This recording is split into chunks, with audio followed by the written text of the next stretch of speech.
people know politics matters, but part of their motivation to getting involved is totally contingent on whether or not parties or leaders are speaking to their concerns. I think people had hope because it was a new generation of leadership, and President Obama was a new kind of person that the United States hadn't seen.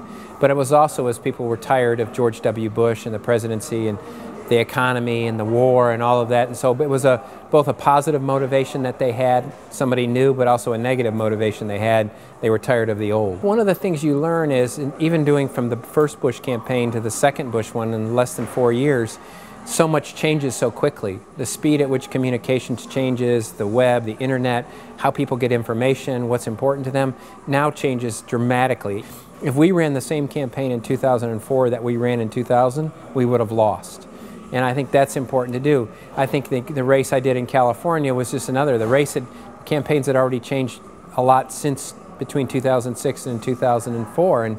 And so much depends on your ability to read that environment as it changes. The party that lost has to be prepared to be nimble and quick and responsive and spontaneous, so that when opportunities arise that the other party may cause, that you're there and ready to take advantage of that. And so, one, understand that things may change quickly, and two is be prepared to take advantage of mistakes that your opponent may make. What I think in the end you have to try to do is make the other side's plans and programs worse, that they will make the economy worse. It's positioning your opponent as his or her plans will cause the economy to worsen, not improve. The first thing I'd recommend to the people that won the elections recently is understand that you hold office as a lease, not as some permanent thing. And if you walk every day and understand that the voters have given you an opportunity, and that it's incumbent upon you to constantly reassess and where you stand with those folks,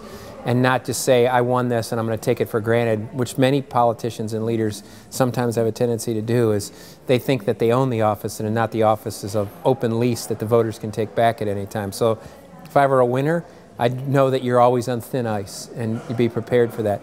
If you're a loser, politics changes in a hurry. I think the people that lost have to reassess now where they stand as a party and where they stand as a leadership, because I think it's probably incumbent upon them to sort of make some changes. That it's not, they just can't go back to the old way of things when they were successful a few years ago. Every campaign is run differently, and they're all a function of the personality of the, I mean, that's the great thing about campaigns, is that they're all a function of the personality of the candidate and of the staff surrounding them.